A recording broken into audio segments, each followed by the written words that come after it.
আজ থেকে ৯ বছর আগের কথা। সদ্য খবর এসেছে এক মর্মান্তিক বিমান দুর্ঘটনার। ২৩৯ জন যাত্রীর কেউ জীবিত নেই বলে মনে করা হচ্ছে। যাত্রীদের পরিবার ছুটে এসেছে দুর্ঘটনার স্থলে। আশা ধ্বংসাবশেষ উদ্ধার করা হবে বিমানের, যদি কোনোভাবে কোনো মিরাকেল ঘটে। মিরাকেলই ঘটেছিল অবশ্য শেষমেশ, তবে একেবারে অপ্রত্যাশিত এক আঙ্গিকে। চিরতরে নিখোঁজ হয়ে গেছিল আস্ত বিমানটি। এমন ঘটনা কখনো দেখেনি বিশ্ববাসী। একাধিক দেশের যৌথ তৎপরতায় দীর্ঘদিন ধরে আঁতিপাঁতি করে সন্ধান চালানো হলেও হদিশ মেলেনি সে বিমানের একটি টুকরোরও।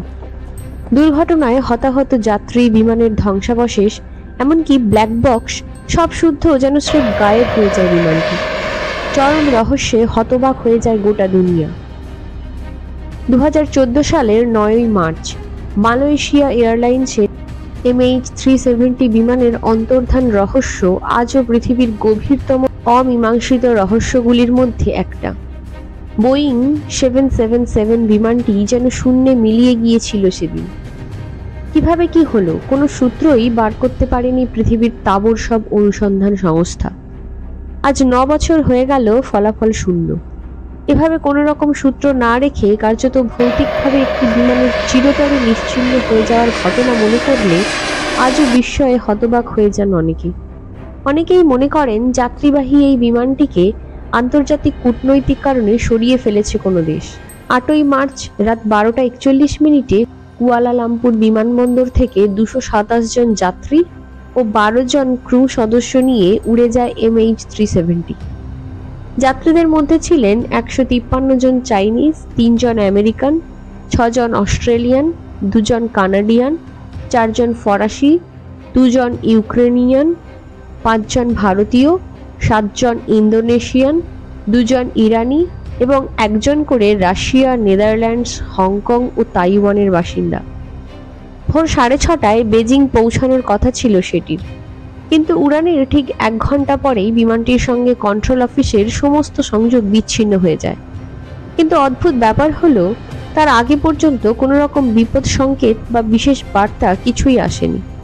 বরং পরে জানা যায় রাত ১টা ১৯ শেষ বার্তা এসেছিল কো পাইলটের তরফে। তিনি বলেছিলেন, সব ঠিক আছে, শুভরাত্রি। Malaysian 370, contact Ho Chi Minh 120.9. কো পাইলটের বার্তা আসার ঠিক ২ মিনিট পরে রাত ১টা ২১ ভিয়েতনামের দক্ষিণে কামাউ আকাশসীমায় প্রবেশ করার পরে বিমানটির সঙ্গে সমস্ত যোগাযোগ ছিন্ন হয়ে যায় এয়ার ট্রাফিক কন্ট্রোলের। সেই সময় বিমান ছিল ৩৫,০০০ ফুট উচ্চতায়। সংযোগ বিচ্ছিন্ন হওয়ার আগে অবধি কন্ট্রোল রুমে কোনো বার্তা বা সংকেত কিছুই আসেনি, যা একরকমভাবে নিশ্চিত করে যান্ত্রিক কোনো ত্রুটি তখনো পর্যন্ত ছিল না বিমানে। সাধারণত দুর্ঘটনার আশঙ্কা ঘটলে বা কোনো রকম বিপদ বুঝলে যোগাযোগ করার সময় না থাকলে পাইলট কন্ট্রোল রুমে মে ডে সংকেত পাঠায়। বিমানের পরিভাষায় এই মে ডে সংকেতের অর্থ হলো সাহায্য চাই। এই ধরনের আপৎকালীন সংকেতও আসেনি MH370 থেকে। দুর্ঘটনার দিন বিমানের সকল কর্মী মালয়েশিয়ার নাগরিক ছিলেন। চালক ছিলেন পেনাং অঞ্চলের ৫৩ বছর বয়সী জাহারে আহমেদ শাহ। তার সফলভাবে ১৮,৩৬৫ ঘন্টা আকাশে ওড়ার অভিজ্ঞতা ছিল। ১৯৮১ সাল থেকে তিনি বিমান চালাচ্ছেন। এছাড়াও তিনি নতুন পাইলটদের পরীক্ষার পরীক্ষকও ছিলেন। অত্যন্ত দক্ষ পাইলট ছিলেন তিনি। সেদিন কো পাইলট হিসেবে তার সঙ্গে ছিলেন ২৭ বছরের তরুণ পাইলট ফারিক হামিদ।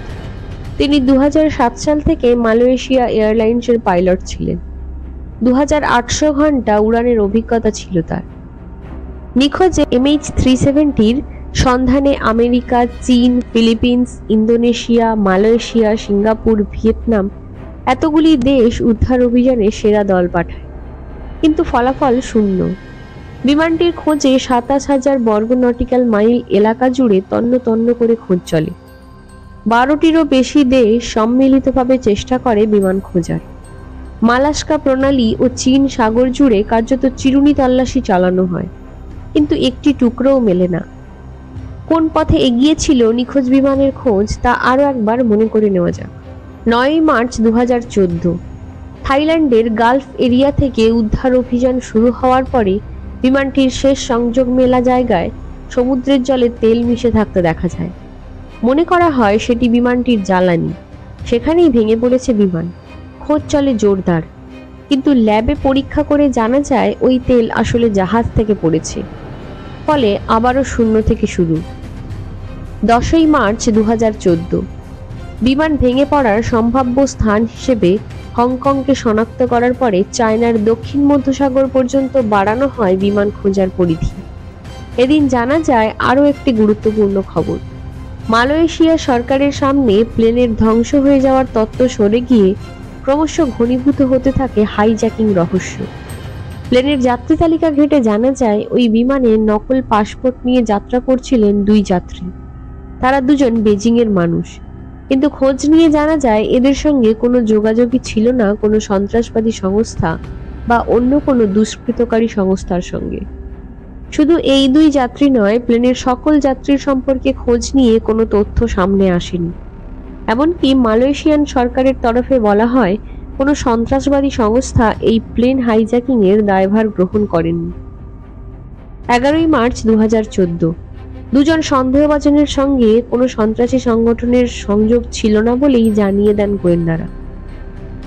12ই মার্চ 2014 দক্ষিণ চীন সাগর এবং থাইল্যান্ডের গালফ সাগরের মাঝামাঝি ভেসে থাকা কিছু ধ্বংসাবশেষের ছবি ধরা পড়ে চীনের উপগ্রহ চিত্রে।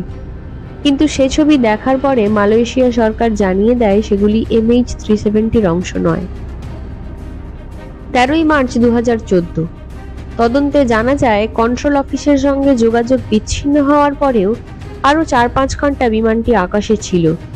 ফলে অনুসন্ধানকারী দল ধারণা করে বিমানটি মালয় উপদ্বীপ ঘুরে পশ্চিম দিকে চলে গেছে। সেই মতো ভারত মহাসাগরেও খোঁজ শুরু হয়। আমেরিকা বিশেষ দল পাঠায় এ কাজে। 14ই মার্চ 2014 এমন একটি তথ্য সামনে এলো, গোটা ঘটনার একটি নতুন মোড় খুলে গেল।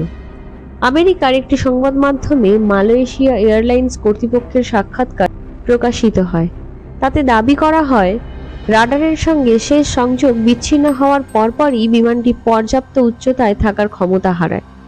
বিমানের পাইলটদের অসতর্কতা বা কোনো ত্রুটির কারণেই এমনটা ঘটেছে বলে দাবি করেন তারা। 15ই মার্চ 2014 বিমান থেকে পাওয়া সিগন্যালগুলি খতিয়ে দেখার কাজ করছিল বিশেষ তদন্তকারী টিম। তারা রিপোর্ট দেয়, সব দেখে মনে হচ্ছে বিমানটি উত্তরে মধ্য এশিয়া থেকে দক্ষিণে ভারত মহাসাগর এবং পূর্বে অস্ট্রেলিয়া এই পরিধির মধ্যে কোথাও আছে। তবে এই দিন মালয়েশিয়ার প্রধানমন্ত্রী নাজিব রাজ্জাক এক নতুন তথ্য ঘোষণা করেন। তিনি বলেন কেউ ইচ্ছাকৃতভাবে বিমানটির গতিপথ বদলে দিয়েছে।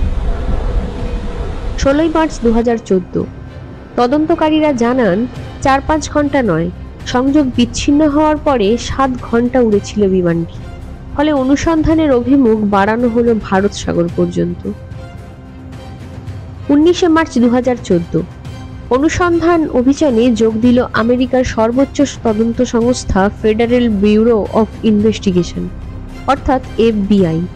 মালয়েশিয়া কর্তৃপক্ষের কাছ থেকে সমস্ত তথ্য সংগ্রহ করে বিশ্লেষণ ও তদন্ত শুরু করে তারা।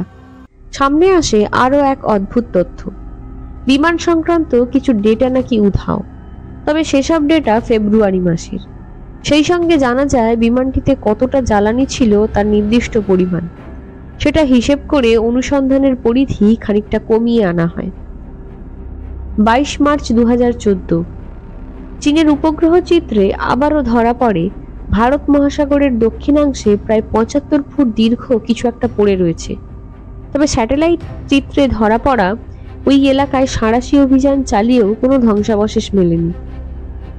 23শে মার্চ 2014 ফ্রান্সের স্যাটেলাইট ইমেজেও ধরা পড়ে একটি ধ্বংসাবশেষ, কিন্তু কার্যক্ষেত্রে আবারও ব্যর্থতা। 24শে মার্চ 2014 মালয়েশিয়ার প্রধানমন্ত্রী সাংবাদিক সম্মেলন করে ঘোষণা করেন বিমানটি ভারত মহাসাগরের দক্ষিণেই ডুবে গেছে।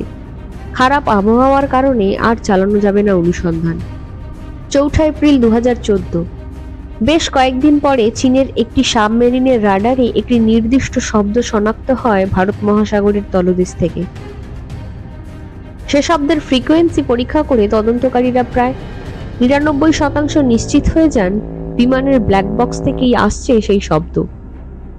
14 এপ্রিল 2014 সব রকম প্রস্তুতি নিয়ে চালকবিহীন স্বয়ংক্রিয় সাবমেরিন দ্য ব্লুফিন 21 পাঠানো হয় সমুদ্রের তলদেশে 35 মাইল গভীরে।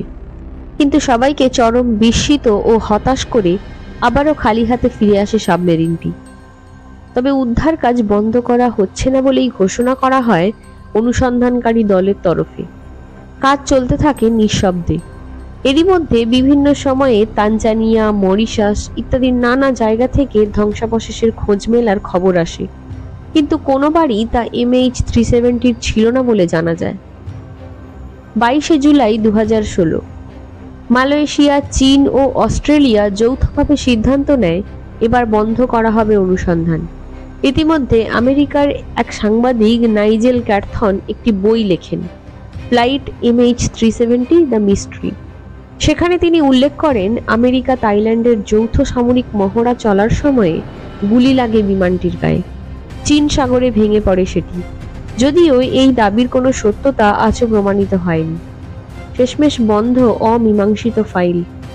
প্রায় 3 বছর পরে 2017 সালের 17 জানুয়ারি ঘোষণা করা হয় অনুসন্ধান বন্ধ হয়েছে সব রকমভাবে। তারপর থেকে আর খবরের শিরোনামেও আসে না এই বিমান। এভাবেই পেরিয়ে গেল 9টা বছর। পেরিয়ে গেল আরও একটি 9ই মার্চ। বিমানের 239 জন যাত্রীর পরিবারের সদস্যদের কান্নাতেই এখন মিশে রয়েছে এই বিমান।